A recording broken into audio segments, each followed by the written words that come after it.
Okay, welcome. AES, welcome. Um, Brave new world.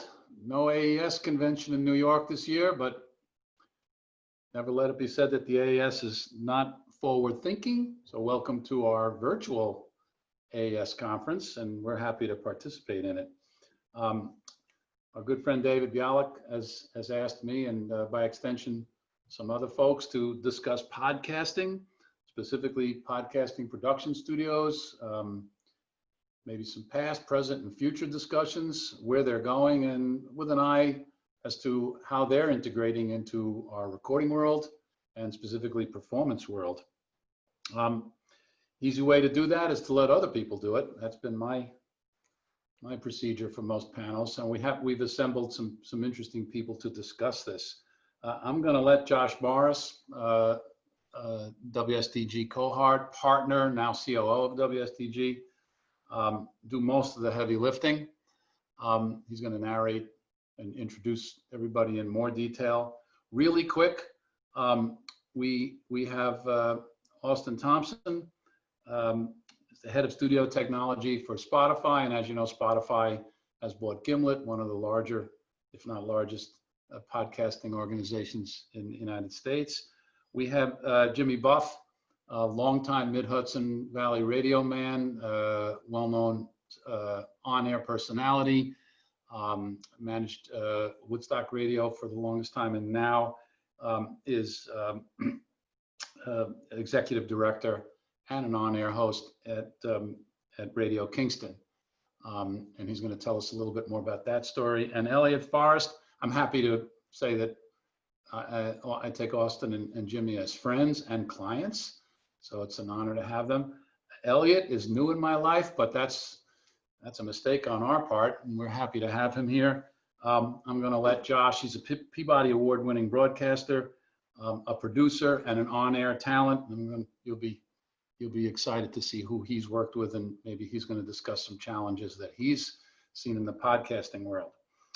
All right, well, let's get started. We've got about an hour. We'll try to get as much as we can in an hour. I'm not sure how questions are handled as people see these on demand, but I'll just give it a yell out. If anybody sees this, or when you see this, and you have questions, if there's no process for dealing with it with the AES, just send me an email. I'm easy to find, and we'll be happy to answer them.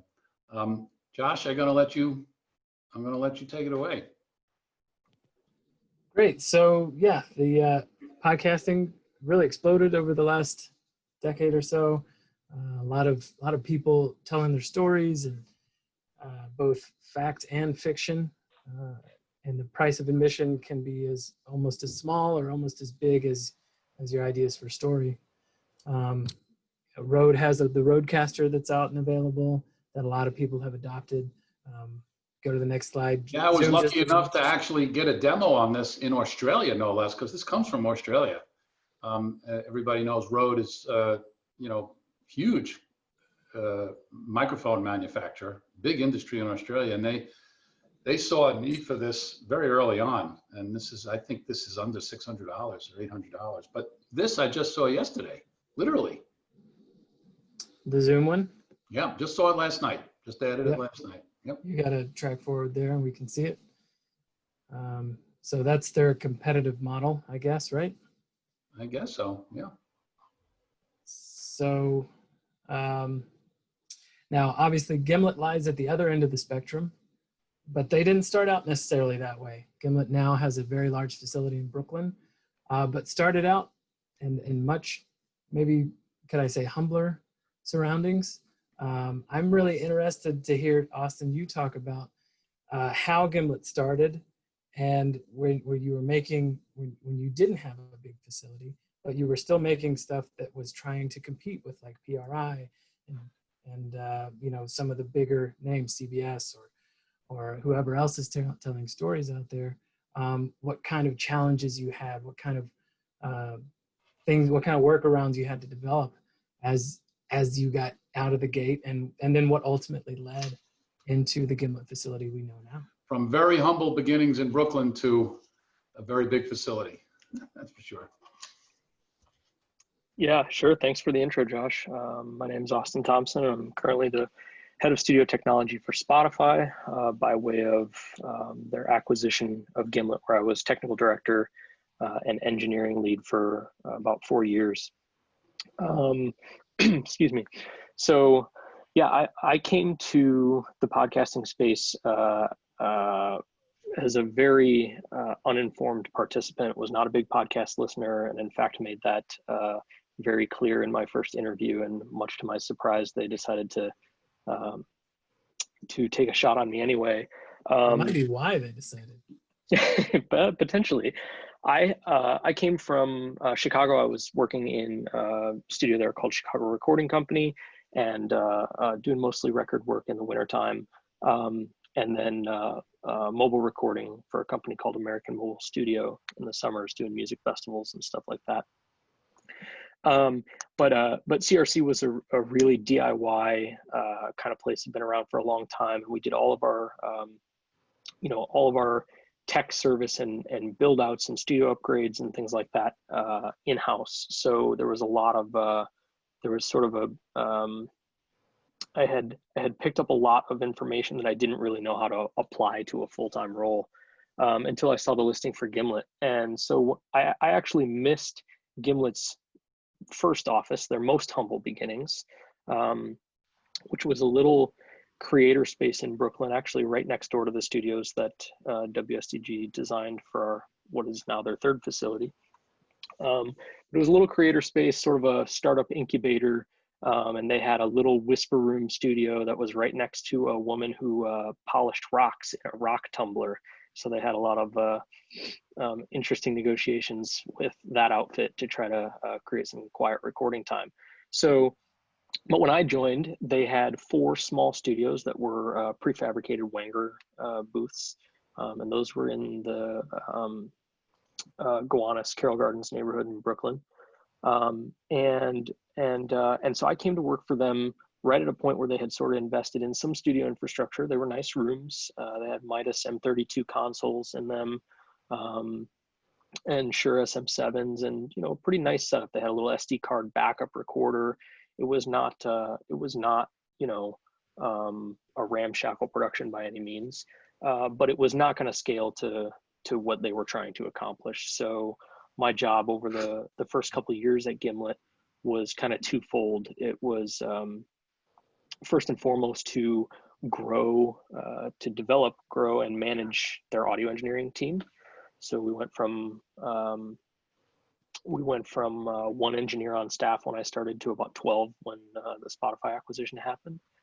And that team was full-time engineers, composers, musicians that were doing all of the sound design and sort of conceptual work for the audio side of the podcast, and then all the post-production work. So they're mixing and doing all the final sound design and writing custom music compositions as they go.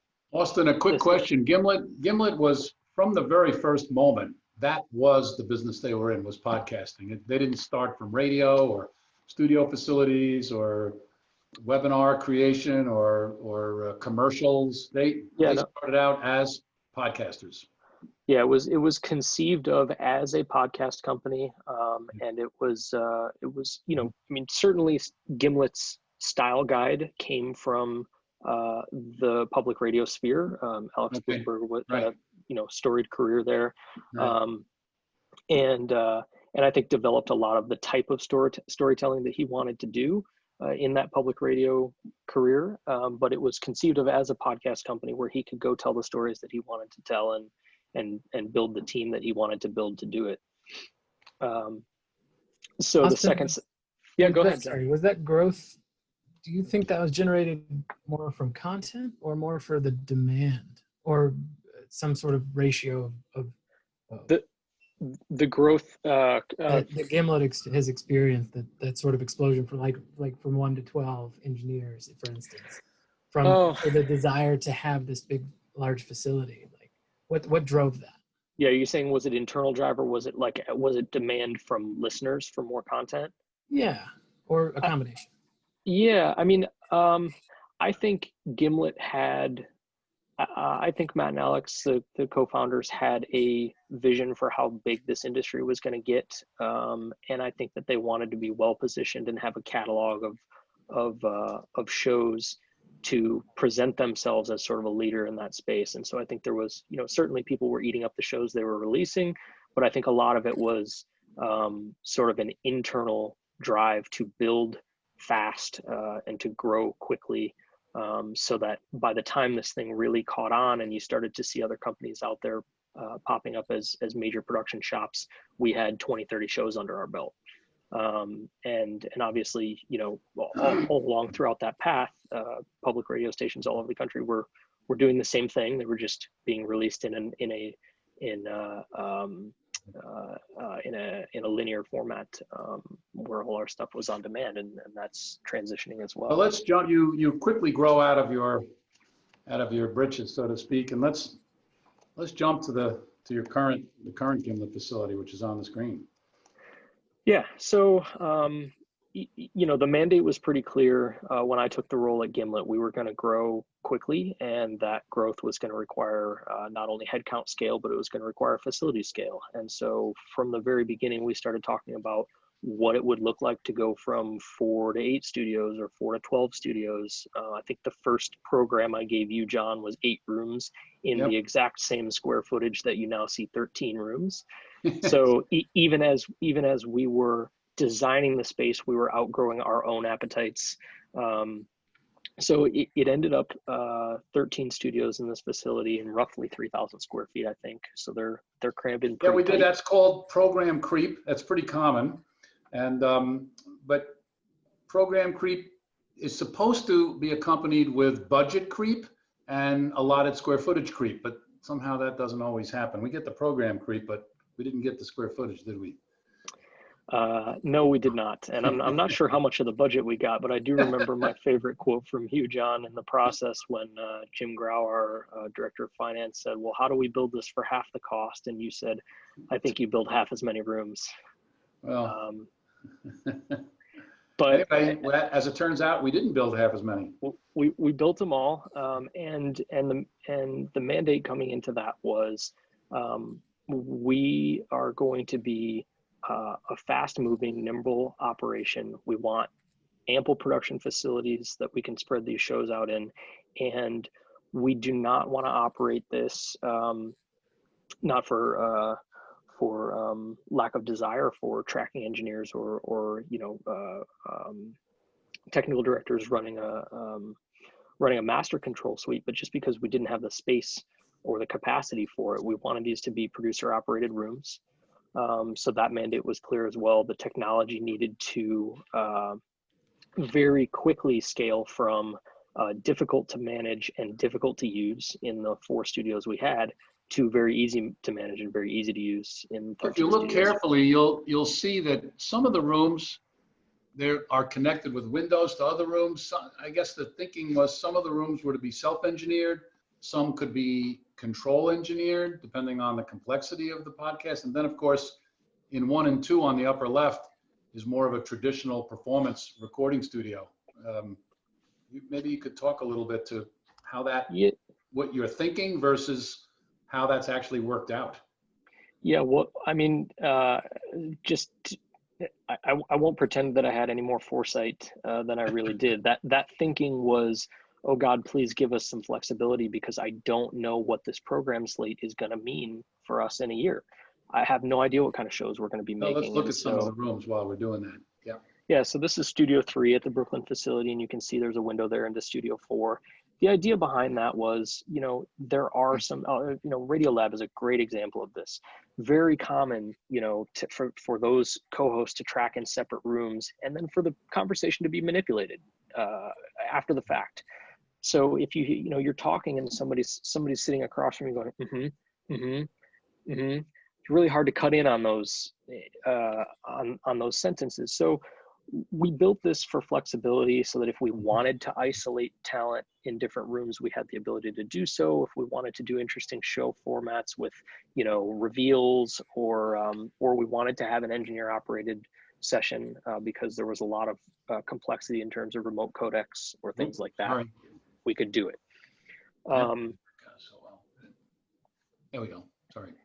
So the windows between rooms were a flexibility play. I would venture to say they haven't received all that much use since that facility opened. So most of the podcasts are self-engineered.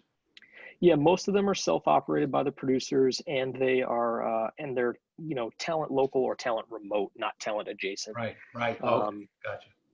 So for my money, the exterior windows are the better play there. I love having some daylight in these rooms. Yeah, we were very lucky to have that that existing condition, and we fought very hard to keep them, and it wasn't inexpensive to do. I think it's nice. Is most of your work during the daytime? It's an interesting question. The facility does, I mean, there really aren't any published operating hours. The key cards work 24/7. So, there certainly are teams that will take advantage of that and work long into the night. It's not uncommon for those rooms to be in use at 3, 4 in the morning. But I would say, the lion's share of it is happening between 10 and 6. Right. So yeah, it is nice to get some daylight in those rooms, especially when teams are, on production day, published day, and they're in there for 8, 9 hours.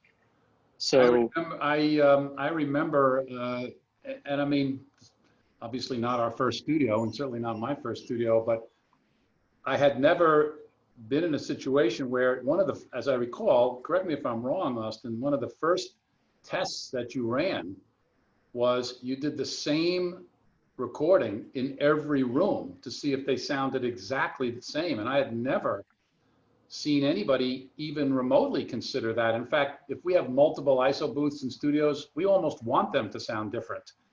But yeah, and I didn't even realize, well, why are you doing that? And then you explained to me that sometimes these sessions take place across many different time slots, and they needed to really sound exactly the same.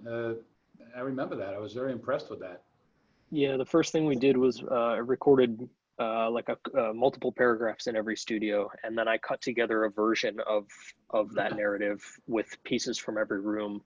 And the idea there was to try to solve for last minute retracts when there's one room available. Somebody wants to edit a line in the story, and they've got one room to jump into.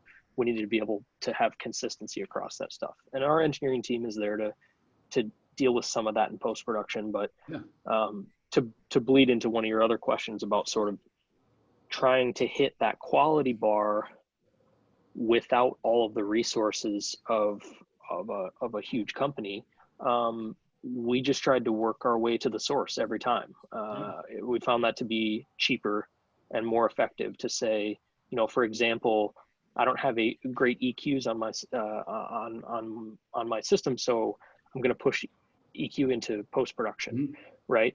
What we would do is say, okay, well, let's try to deal with it at mic placement and proximity effect, because we don't have the post-production resources to deal with it on the back end either. So just trying to work our way. It was pretty good, except there were 1 or 2 rooms where we did go back and make some fine-tune adjustments. It was pretty exciting. Couple small mid-range traps I think we added, but it was very good.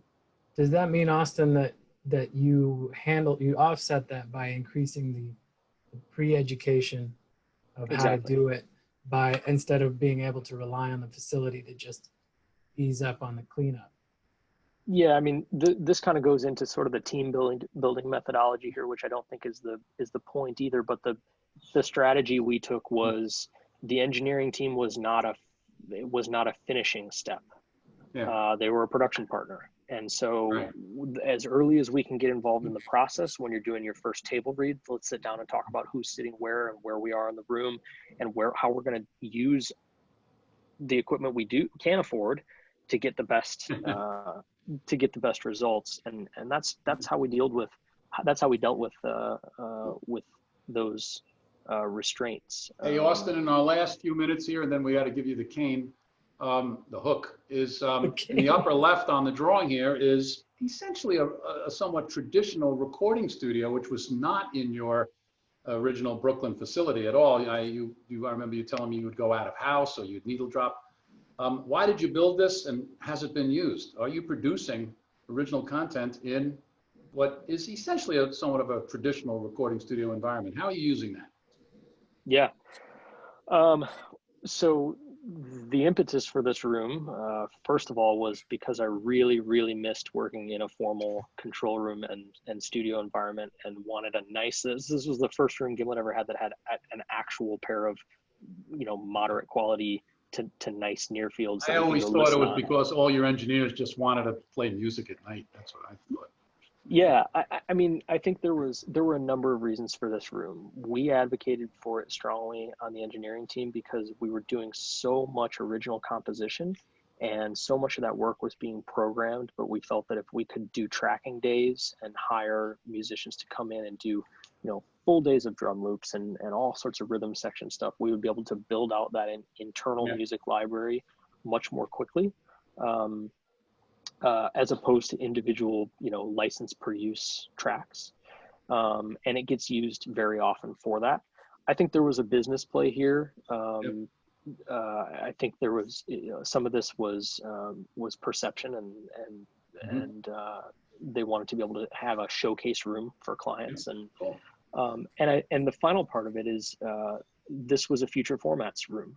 We were just starting to dabble seriously in scripted fiction shows, right. And we knew that that two actors in a room, trying to play out a scene, weren't going to want to do it sitting in Herman Miller chairs face to face across a table. They were going to want to stand up and move around. It's really interesting. It's no surprise that Spotify acquired Gimlet. What a great match! And hopefully next year we'll be able to.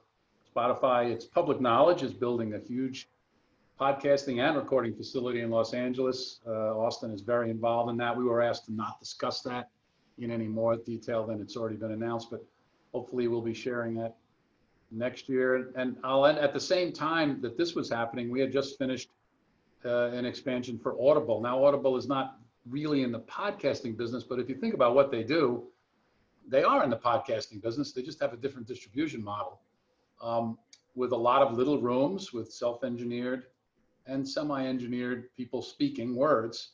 But they also decided to build a recording studio at virtually the same time that Gimlet did. So I live performances, adding music, theatrical radio, radio theater, as you call it.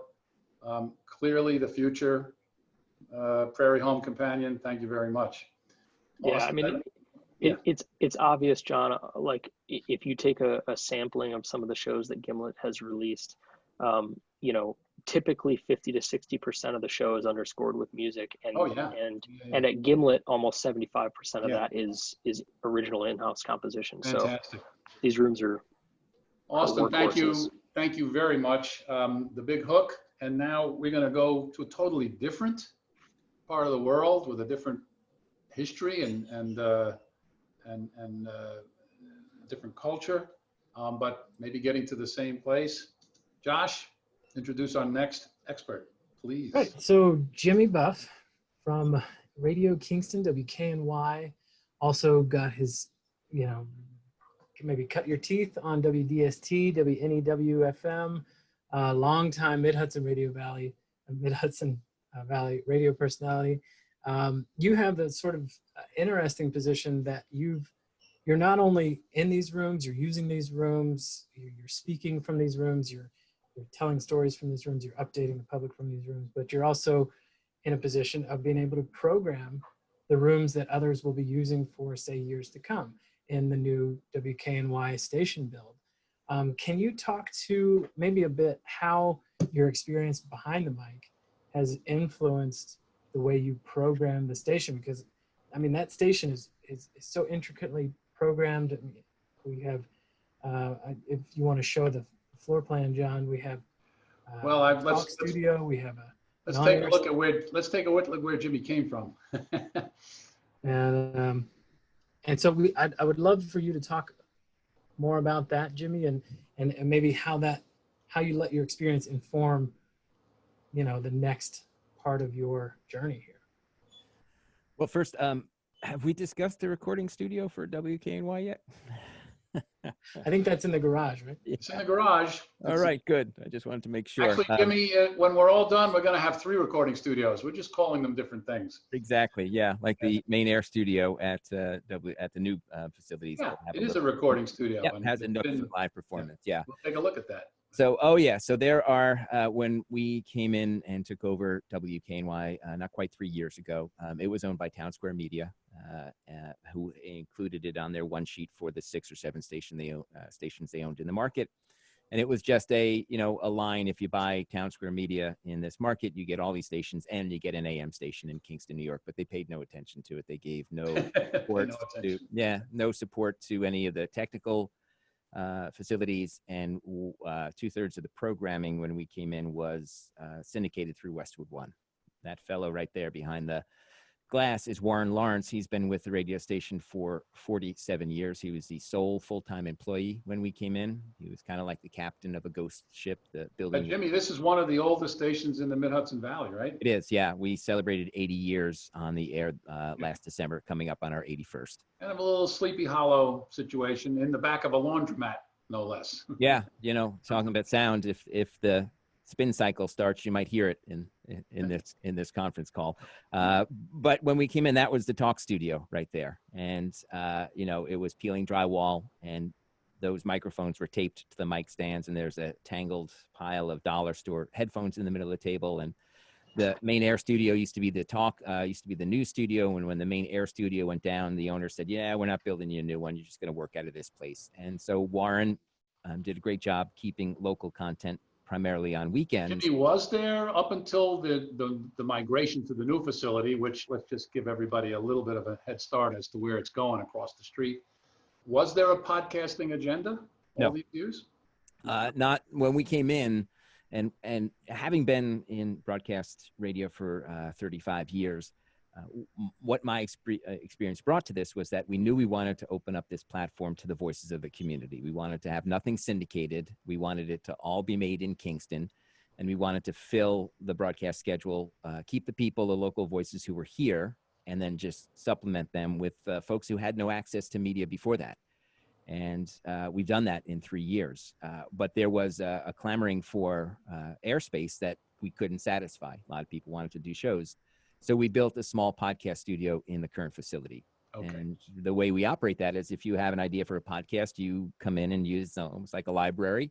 You schedule the time.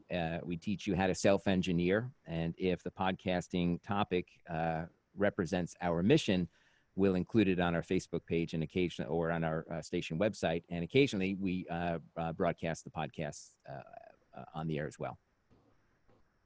Great. Well, now you're going to move. We're going to move. That building, that red brick building in the picture right there, is a house that was built in 1866. It was an octagon originally. The wings off the back were added sometime along the way.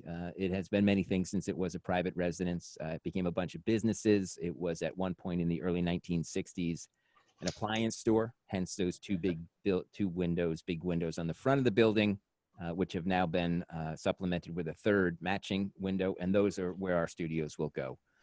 We want to make radio for Kingston while we see it passing by on Broadway, and we want Kingston to see radio being made as well, so that if anyone is inclined to come in and say, I'd like to be part of this, if we don't have room on the broadcast schedule, we will have a number of podcasting opportunities for people to participate in a couple of different spaces in that building and in the one behind it, perhaps. All right, those are the floor plans of the building. It's quite an interesting renovation. Jimmy, you could take us through. Let's take a look. Okay. So that is our talk studio, which we'll be able to see from the air studio. There's that window on the left that looks in, or actually, I think that's the control room. And so I think this might be the view from the air studio. And, so much of what we do here is talk-based. And I think, again, it's going to be really terrific that the shows will be able to watch the city go by outside, and the city perhaps will be able to watch the radio being made in that room. But the room is it is ready to become a small performance space. What Jimmy is not telling you is that the property comes with 2 other buildings. You saw a little piece of it right there on the right. And there's actually a building behind it, which is being used for storage. But this building on the right is actually now, well, it's actually designed already and under review. And when the radio station moves in, which will be before the end of the year, we'll go right into construction on what is being called the station, because it was a gas station. Okay. And it's going to be a small venue. Of course, all the buildings connected to each other are all pretty easy to do now. So Radio Kingston will have a recording studio in one or two locations. And it's hard to imagine being only a few miles from Woodstock, not to mention other cities in the Mid-Hudson Valley with so many musicians, so much music in our area. By the way, that's where Josh and I are right now, that we won't see a lot of music coming out of this radio station. Hard to imagine. Yeah, and that old gas station was not part of the initial plans. It became available as construction was happening on 693. That's 695. And the opportunity to add it to that corner, to open it up for access to the community. It'll be a recording space. It'll be a community center. It will be a live performance space as well. And it was an opportunity we felt like we couldn't pass up. And that's where we roll to next after we open up the Air Studios, right? So what percentage of your effort, we can take a look at a few more images. What percentage of your effort, Jimmy, is being dedicated to podcasting? Are people coming in wanting to make podcasts? Do you have to teach them? Do they own their podcasts? Do you own podcasts? Talk a little bit about, because in the case of Gimlet, that's the business they're in. They don't have to navigate those questions. They're in the business of making podcasts for a profit, by the way. How are you handling that as a not-for-profit community-based radio station? Kind of the opposite of that. Okay. So we are. I asked the question. Yeah, we're not in business. We're a nonprofit, and the opportunity for podcasting or any programming here, it sort of flips the norms on their head. So anyone who works for Radio Kingston, creates content, owns that content. They get to do with it. Yep, they get to do with it what they want. You could do a radio show here, take the audio, and then create a podcast out of that. And if you were able to monetize it, then good on you, and so be it. It's not safe to say that is exactly the opposite of Gimlet. Yeah. But that's because we're in a different position than they are. And the same is true for the podcast. If someone wants to come in and make a podcast, we again support them in learning how to do it, and they own the content. They can do with it what they want. Jimmy, has that happened yet? Yes. Yeah. We have, there's a new outdoor sports adventure podcast called One Step Beyond that's being created here. And the fellow who creates it is actually a rock and roll biographer of some note. His name's Tony Fletcher. But he's got this affinity for running long races and going out into the Catskill Mountains and doing things. And he's got this extraordinary podcast that he's now looking to get some support for on a national level, but it's made here. And he just, other than maybe giving the station credit or thanks, it's his podcast. His podcast, and he can give the station credit. That's always nice, but we certainly don't require it. And podcasting is a really interesting thing because 6 or 7 years ago it wasn't.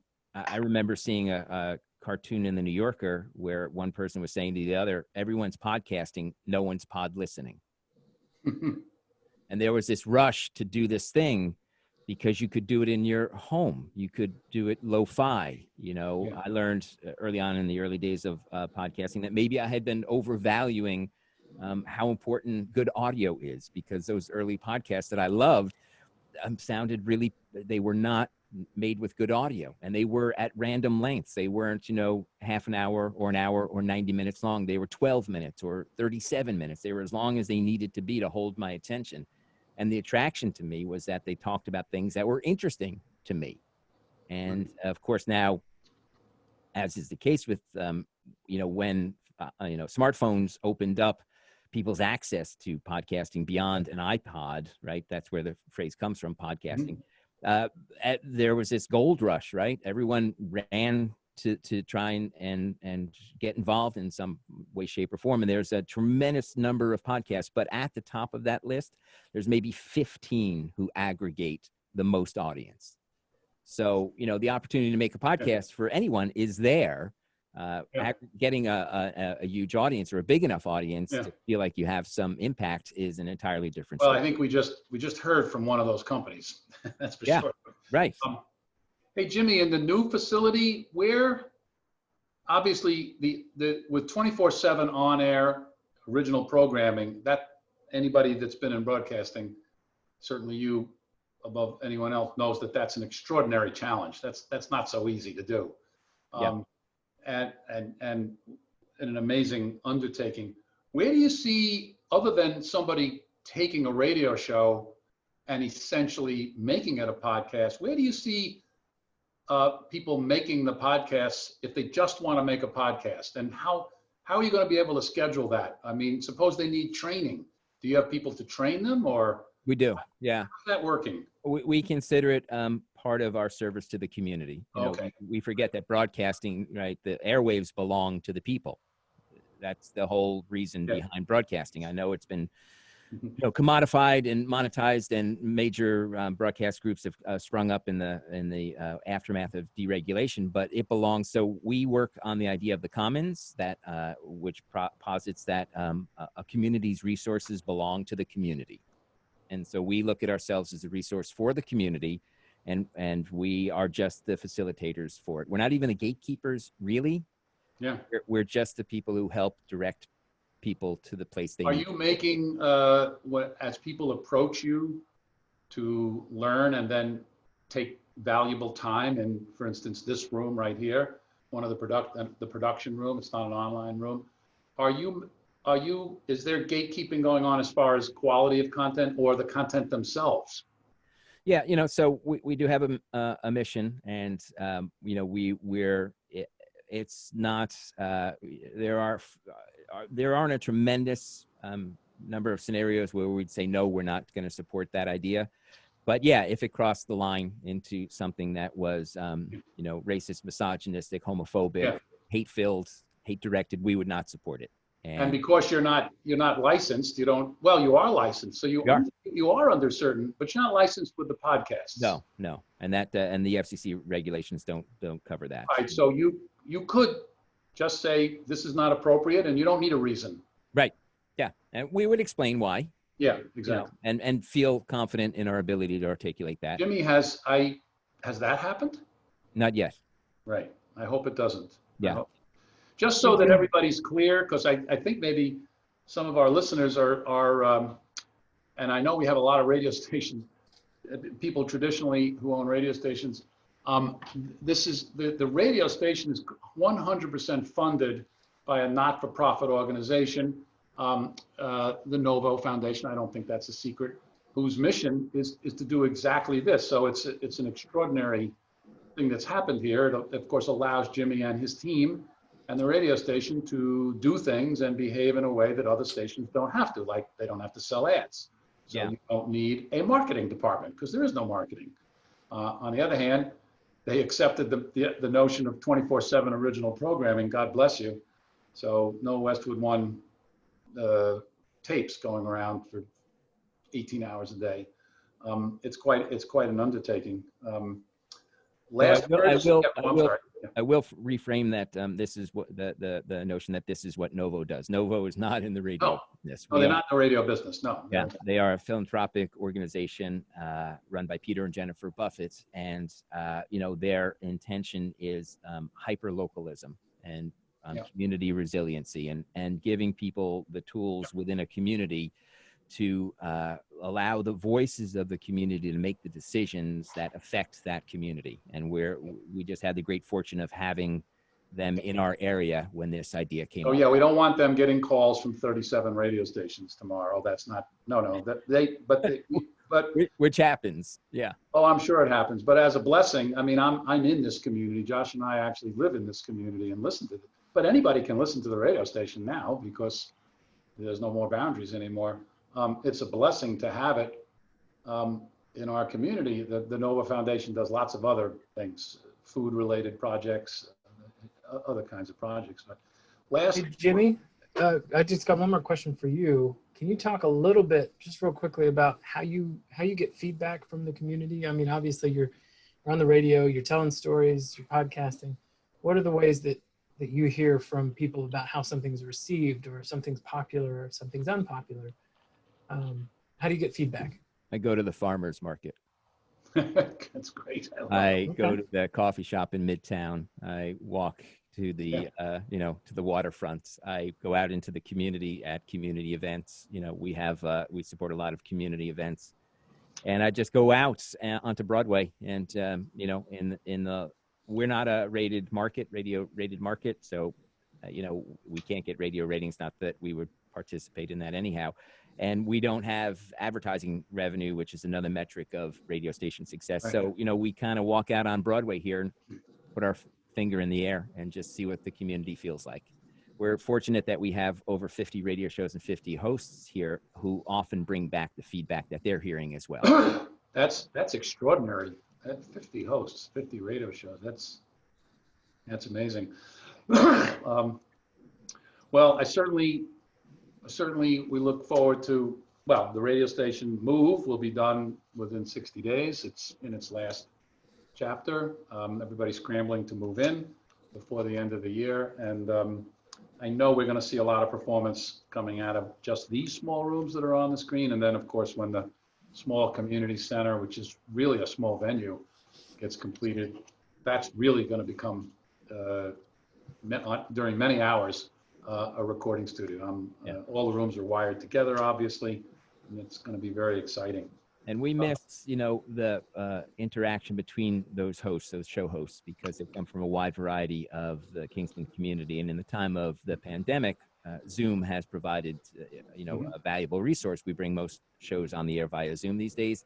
But we had, Friday afternoon lunch provided by a local Italian restaurant, and hosts from all walks of life would come together and sit down and have food.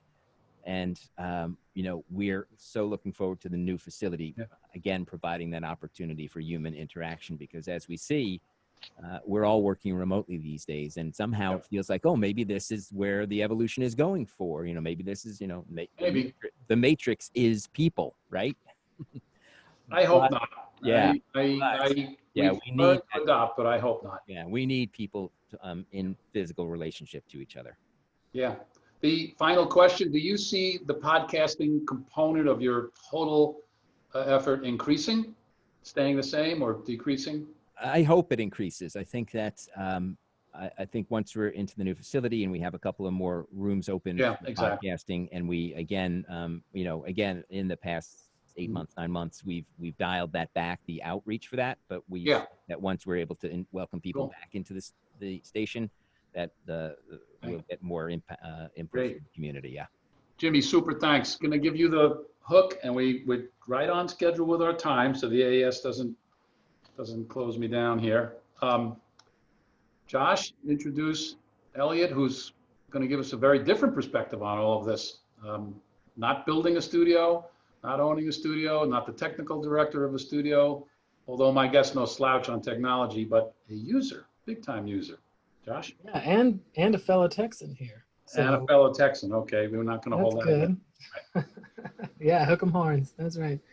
Elliot, so honored to have you here.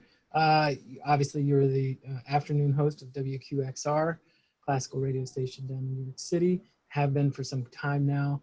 But you're also telling me some interesting stories about the podcasting you've been up to over the past few months, and making sure that stories that were planned to be told, that were written long ago, that didn't maybe get told because of the environment we're in.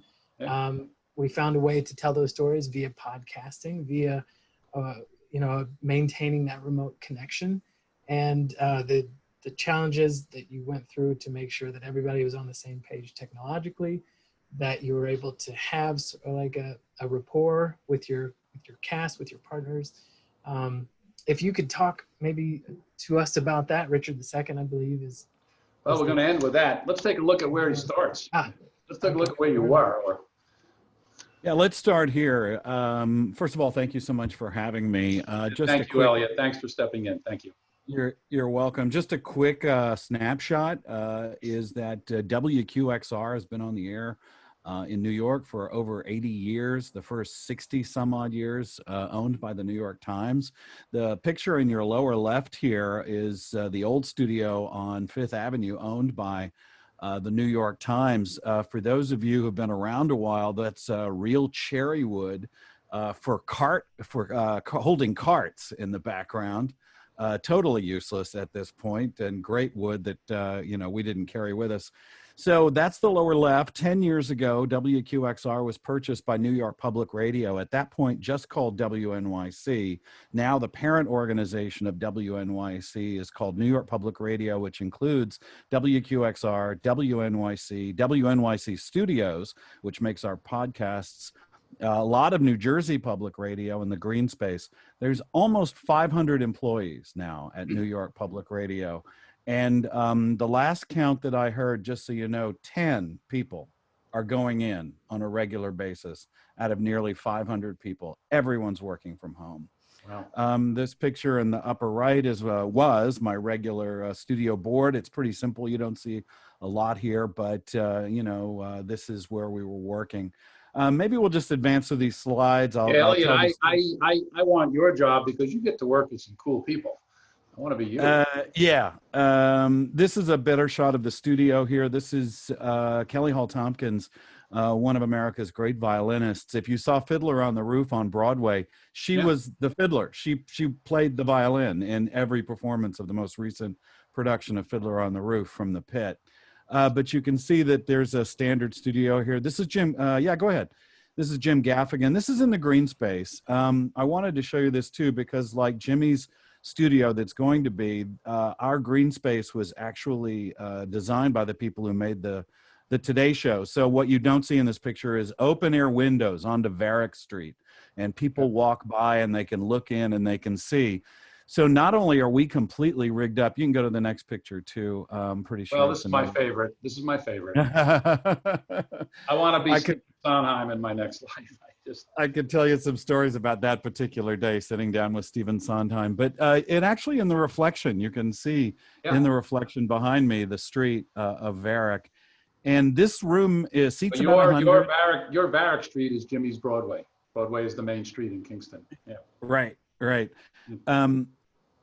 We are not only rigged up with 6 ways from Sunday, from as 100, as many microphones as we want in this space, seats about 100 people. But there's, last count, I think there were 5, it could be 7 now, robotic cameras. So we are in the content business. We are in the video content business. This radio company is in the TV business in a really big way. Over the last 10 years, almost everything we do in the green space is videotaped and put online. And I think you can go to the next one. And of course, you do a lot of music, and this pretty much proves it. Yeah, this is Wynton Marsalis, and I got to sit down with him in the green space as well. So we do a lot there, and we can go directly from here on air. So many shows. Brian Lehrer did a show on a weekly basis from the green space directly on WNYC. We did a lot of classical music in the green space directly on to WQXR. So these are on airs, or are you doing what we call, what we've been calling for the last hour, podcasts, basically recorded sessions that then get released on demand, or both? So it's all of that. As a media company, which is where we have to sit as a broad base, we are there's massive amounts of live content on WNYC and WQXR on an hourly basis. I'll get into the podcasting that's specifically podcasting in just a moment. And then there's live videos and recorded videos. So it's a massive public media company that is a content machine, because not only are we creating this stuff, we're archiving this stuff almost on an hourly basis for people to access. Go ahead to the next one, and we'll get to Richard II here in just a minute.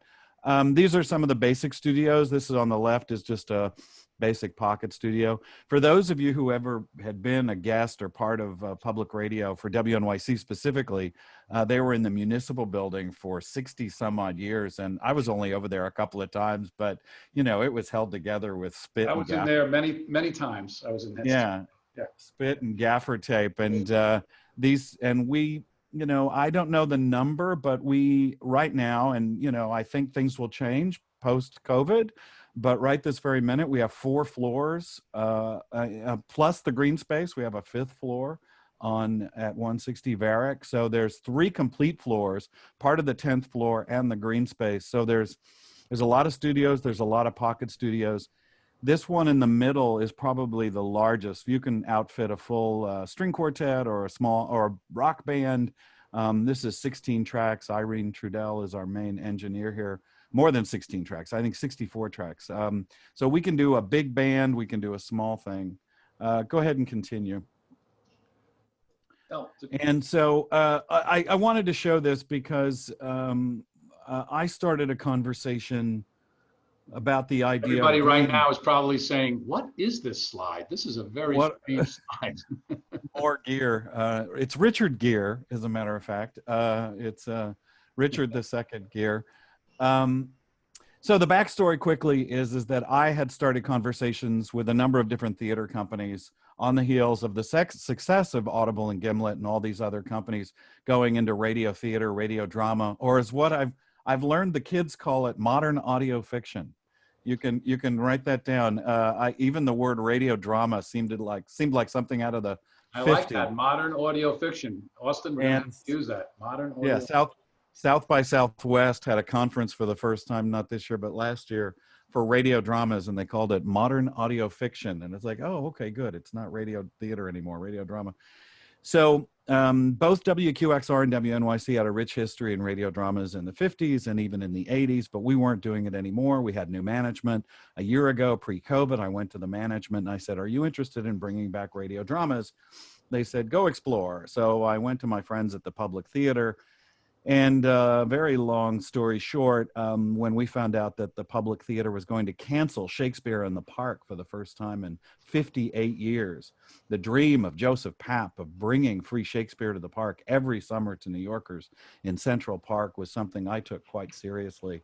And the idea that it was going to go away for the very first time seemed implausible to me. So out of our conversation, we said, why don't we record Richard II, the play that had been cast and scheduled to go and be in the Delacorte Theater. So frankly, it's a long way to this picture, but what we did for this podcast or this, and it ended up on the air. It was both downloadable, streamable, and on the air. Where did you do it? Where did you do it? So I was the last holdout that we could get actors to come into our vast number of studios on a rotating basis to record 26 actors. And this is May and June, so in the middle of a pandemic, and both Equity, the Actors Union, and all sorts of executives says, we're not doing that. So what we did was, again, I hope we never have to do it this way again, was Matt Collette, one of our executive producers, collected, packaged, sanitized 26 different packages, as you can see here, of microphones, recorders, and mic stands, and hand delivered them, several of them on his bicycle, to every single actor so that they could record themselves in their own room like I do here. We rehearsed and performed the show on Zoom so that they could interact with each other. But the actual recording was in their own rooms. So there was a Zoom recording. If you were God watching it, you would actually hear Richard, the Shakespeare play. But only for us, only as a technology to rehearse. It was never released. No one can watch it. Right, it was never a video. But each actor had to hear their cues. They heard the part right before them. Wow. So exactly. So I've got pictures. We've got tons of video. We recorded everything. So So you've got at some point 26 actors, a scene with 2 people, assume they can see each other, get direction from the director, Sahim Ali, a stage manager going, that you missed that word, let's pick that up a little bit. So we did the whole thing on Zoom, but the recordings happened in everybody's bathrooms, their closets, their own. Then I assume on bicycle you went and picked up the recorders. Actually, eventually, but each person, and I'm talking from a 9-year-old person to Estelle Parsons, if she doesn't mind me saying, at 92 years old, were all taught how to upload after every take. So that we had I think it was 17,000 takes that were eventually collected and put together and mixed with original Foley, original music. The real story, and if you listen to Richard the Second, and right now if you go to wnyc.org/Shakespeare, or you go to the Public Theater website, it's all available for free to people to listen to. It's an amazing experience, but I think this, from an engineering standpoint, is the real story of how it came together. It was extraordinary, and it was a real partnership. Elliot, what did you? Yeah, go ahead. What did you do to help get around the sense of disconnect? Right. What were some of the strategies you used to foster that connection, even across Zoom, which can sometimes have a lag or latency inherent into it? What were the ways you got around that? Josh, more than the technical aspect of it, what I heard from every actor was the profound disappointment. Everyone, almost all of them, had been hired to be in the Delacorte, to be in Central Park, and they were looking for that camaraderie, that onstage rehearsal, that let's go get coffee afterwards, that experience that actors have when they put on a show. And when they were told the show was being canceled, they weren't surprised because we were in the middle of a pandemic. And then they got this call that said that they were going to be on radio, and almost every one of them kind of went, what? They just kind of had no idea what we were really going to make. And they were kind of like, okay, I guess. It seems like to a certain extent, second prize. But every one of them that I talked to, once they went through the experience, found that collective getting together on Zoom, being in the same room, what they would do is they would mute themselves and take their video off when they weren't in a scene. But they found themselves being a part of almost every rehearsal to get a real sense of the show, like they were, really in the show and a part of it, and saying, hey, you that's playing my son, can we have another Zoom call separate from this so we can have a relationship and get to know each other on a real basis, because that's the basis of that. Look at us. We're include people that know each other and some people that don't, and we're doing the best we can. The Richard experience is extraordinary. I remember reading about it. I didn't understand the technical aspect until just this moment. Personally, I hope you don't have to do it again, but that's my 2 cents. Well, me too. And the bigger picture for podcasting for New York Public Radio, just to sort of position it between where Jimmy is and where Austin is that we're a public radio station too. We're nonprofit as well. But I have to tell you, these things have to work financially or they don't go. And what has evolved, and I think might be interesting for your audience, is that the podcasts that work are the ones that are partnerships. Aria Code is a great podcast that was supported and paid for by the Metropolitan Opera. The brand new podcast we're doing with the Atlantic magazine, the New Yorker magazine. The Road to 9/11 was a partnership with the History Channel, my former employees. I was at A&E for 12 years. So these partnerships that are coming together, I think, have been the real key to a number. That's a very interesting, that's a good way to begin to. And Jimmy, have you seen on some of the podcasts, have you seen podcasters come in with a partner, or has that happened at all up there, or no? Not in advance. And again, that Outdoor Adventure podcast that I mentioned earlier, he's actively seeking some sort of national. That's a really interesting point that Elliot makes. Yeah, that's an interesting point.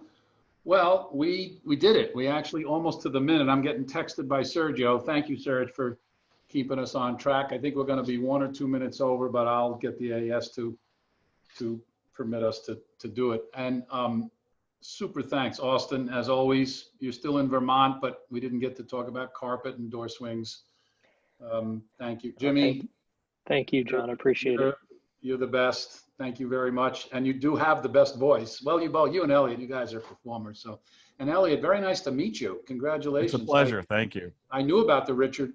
We know about it, but I didn't realize how much energy was behind that. It's an extraordinary effort. Thanks. I never miss Shakespeare in the Park, and the daughter of our publicist is actually the production manager. So we always go every year, and we didn't go this year, but I'm looking forward to next year, along with real baseball tickets. But anyway, thank you, everybody. I'll make sure that you all know how to view this when it gets popped up there on the AES in a few weeks. And I guess we're all on the same time zone. We're all on the East Coast time zone at about 2 o'clock in the afternoon. Thank you very much. Goodbye, everybody. Thanks. Thank you. Thanks again. Thank you. It was So great much. fun. Thank you.